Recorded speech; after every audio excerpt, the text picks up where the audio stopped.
जय हिंद। स्वागत है आपका एसएससी जीडी के दूसरे प्रैक्टिस सेट में जिसमें हम जीके जीएस के प्रश्नों को देखने वाले हैं जो कि एक्सपेक्टेड होंगे। तो टोटल इस सेशन में आपको 20 प्रश्न देखने को मिलेंगे। तो चलिए एक एक करके देखते हैं सभी प्रश्नों को।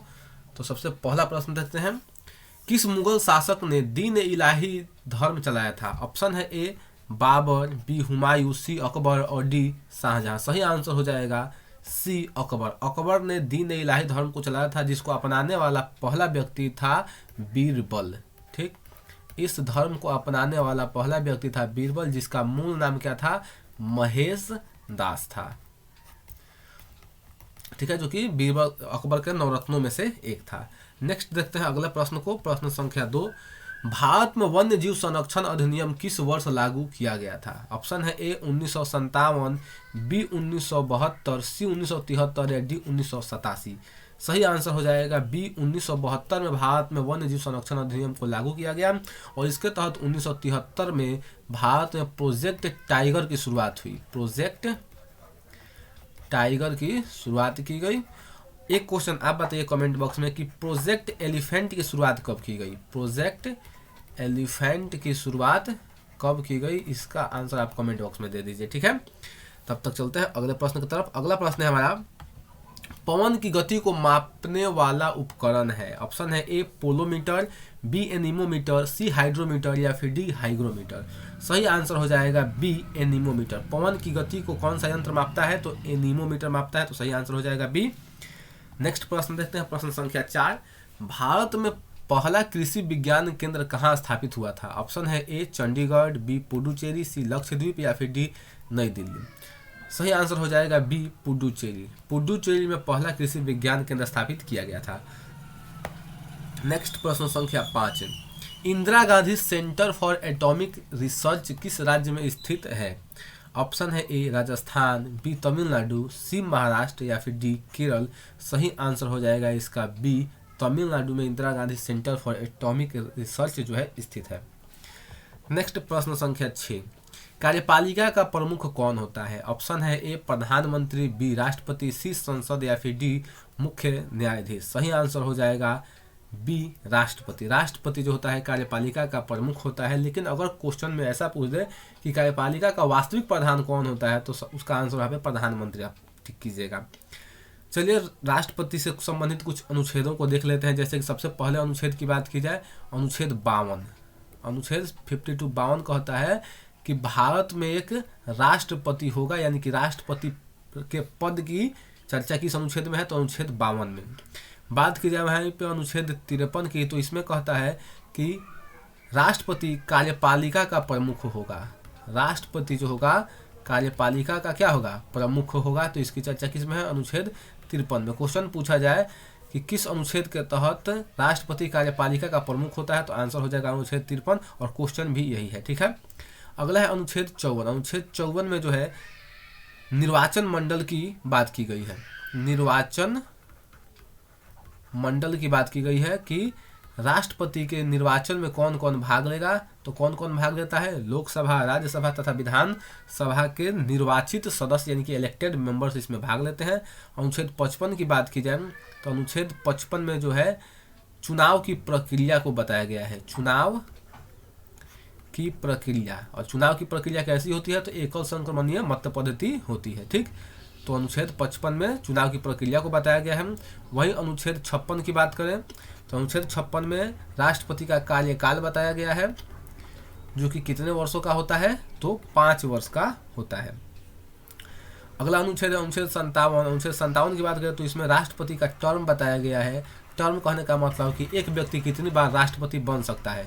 तो भारत में इसके लिए कोई लिमिट नहीं है, लेकिन ऐसी एक परंपरा रही है कि हर राष्ट्रपति जो है एक ही टर्म के लिए अपना कार्यकाल पूरा करते हैं। एकमात्र राष्ट्रपति जो 2 टर्म के लिए रहे थे उनका नाम था डॉक्टर राजेंद्र प्रसाद, जो कि भारत के पहले राष्ट्रपति थे। ठीक, अगला है अनुच्छेद 58। अनुच्छेद 58 जो है वो राष्ट्रपति की योग्यता बताता है।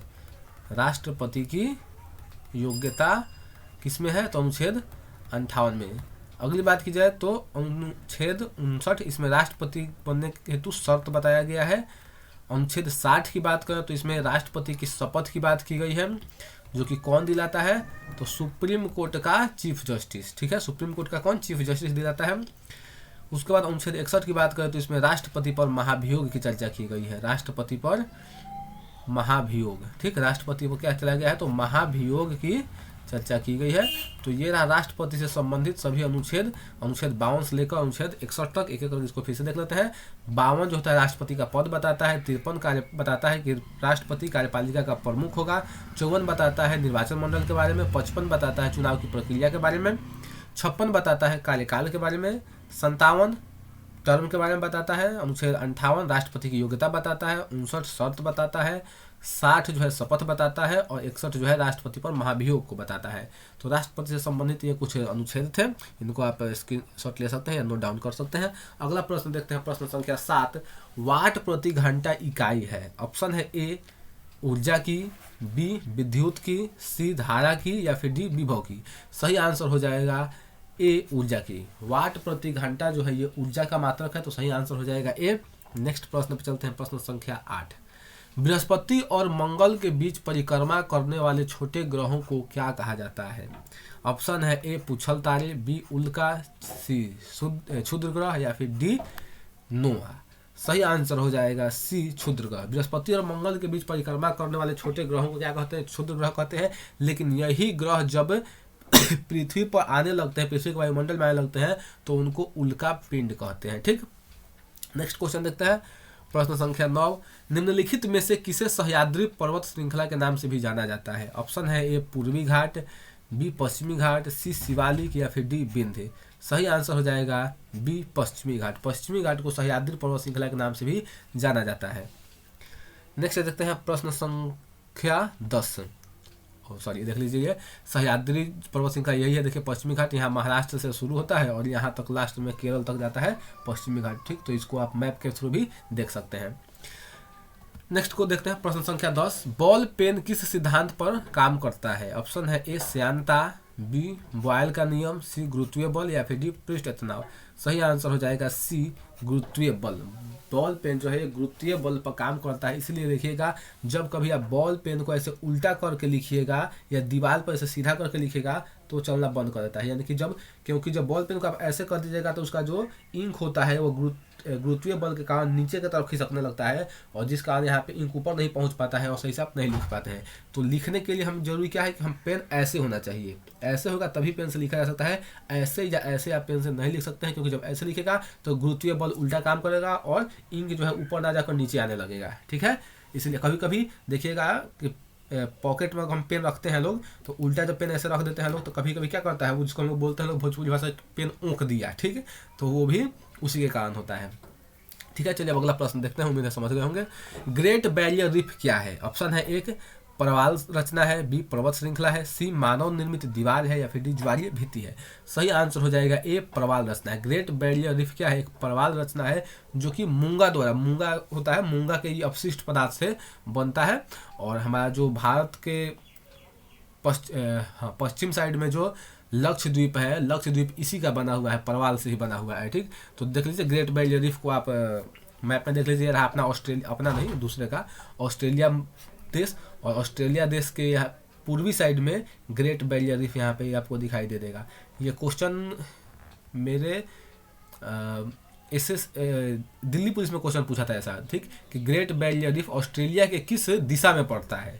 ठीक, तो आंसर क्या होगा, दिशा ये वाला क्या हो जाएगा, पूर्वी दिशा है। ठीक, तो सही आंसर हो जाएगा इसका प्रवाल रचना है जो कि ऑस्ट्रेलिया में पड़ता है। ऑस्ट्रेलिया में भी किस साइड, तो पूर्वी साइड पड़ता है।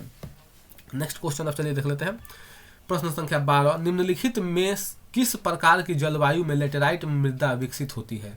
ऑप्शन है ए गर्म एवं शुष्क, बी आर्द्र उष्णकटिबंधीय क्षेत्र, सी भूमध्य सागरीय क्षेत्र, या फिर डी शीतोष्ण कटिबंध। सही आंसर हो जाएगा बी आर्द्र उष्णकटिबंधीय क्षेत्र में लेटेराइट मृदा विकसित होती है। तो सही आंसर क्या हो जाएगा, 12 का बी हो जाएगा। नेक्स्ट प्रश्न संख्या 13। निम्न में से कौन सी नियुक्ति भारत के राष्ट्रपति के अधिकार में नहीं है। ऑप्शन है ए भारत का मुख्य न्यायाधीश, बी वित्त आयोग का अध्यक्ष, सी थल सेना अध्यक्ष, या फिर डी लोकसभा का अध्यक्ष। तो ये सही है, भारत का मुख्य न्यायाधीश राष्ट्रपति के द्वारा ही चुना जाता है। वित्त आयोग का अध्यक्ष भी लोकसभा के द्वारा चुना जाता है, और सेना अध्यक्ष भी लोकसभा के द्वारा चुना जाता है। लेकिन लोकसभा का अध्यक्ष यह जो है राष्ट्रपति के द्वारा न चुनकर ये लोकसभा के सदस्यों द्वारा चुना जाता है। तो इसलिए हम लोगों का सही आंसर हो जाएगा डी, लोकसभा का अध्यक्ष, इनकी नियुक्ति जो है राष्ट्रपति नहीं करता है।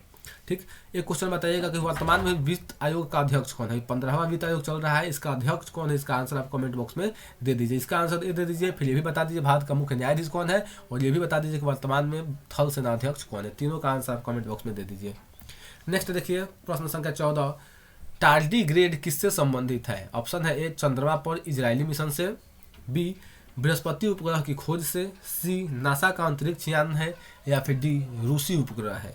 सही आंसर हो जाएगा ए, चंद्रमा पर इजरायली मिशन है, टार्डीग्रेड। ठीक, चलिए इसको थोड़ा सा और देख लेते हैं विस्तार से। टार्डीग्रेड, जिन्हें जल भालू भी कहा जाता है, का संबंध चंद्रमा पर इजरायली मिशन से है, जिसे 11 अप्रैल 2019 को इजरायली अंतरिक्ष यान द्वारा भेजा गया था। ठीक, एक प्रकार का क्या है, भालू है टार्डीग्रेड, जिसको इजरायल ने चंद्रमा पर कब भेजा, तो 2019 में भेजा। नेक्स्ट प्रश्न देखते हैं, प्रश्न संख्या 15, क्रीट द्वीप अवस्थित है। ऑप्शन है ए, कैस्पियन सागर में, बी, भूमध्य सागर में, सी, काला सागर में, या फिर डी, तस्मान सागर में। सही आंसर इसका हो जाएगा बी, भूमध्य सागर में। क्रीट द्वीप जो है भूमध्य सागर में स्थित है।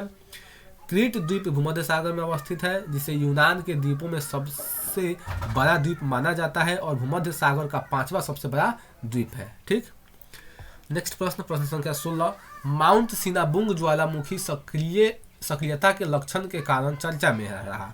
यह ज्वालामुखी किस देश में अवस्थित है।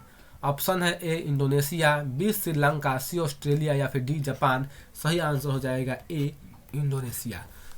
ठीक, सही आंसर क्या हो जाएगा, ए, इंडोनेशिया हो जाएगा। चलिए इसको भी थोड़ा सा और देख लेते हैं। माउंट सिनाबुंग इंडोनेशिया के सुमात्रा द्वीप के उत्तरी हिस्से में कारू पठार पर स्थित एक ज्वालामुखी पर्वत है। वर्ष 2010 में ज्वालामुखी विस्फोट के बाद से माउंट सिनाबुंग एक सक्रिय ज्वालामुखी है। ठीक, तो माउंट सिनाबुंग कहाँ है, इंडोनेशिया में है। नेक्स्ट प्रश्न संख्या 17, राष्ट्रीय महासागर प्रौद्योगिकी संस्थान निम्नलिखित में से किस स्थान पर स्थित है। ऑप्शन है ए, कोच्चि, बी, बेंगलुरु, सी, चेन्नई, और डी, विशाखापट्टनम। इसका सही आंसर हो जाएगा सी, चेन्नई। ठीक, राष्ट्रीय महासागर प्रौद्योगिकी संस्थान, जिसको शॉर्ट फॉर्म में NIOT भी कहते हैं, चेन्नई में स्थित है। और NIOT की स्थापना 1993 ईस्वी में भारत में पृथ्वी विज्ञान मंत्रालय के द्वारा किया गया था।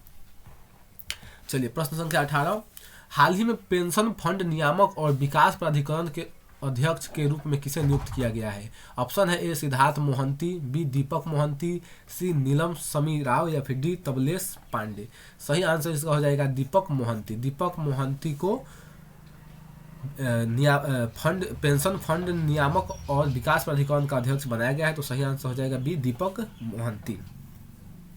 दीपक मोहंती जो है पहले RBI के कार्यकारी निदेशक भी रह चुके हैं, तो इस बात को भी याद रखिएगा।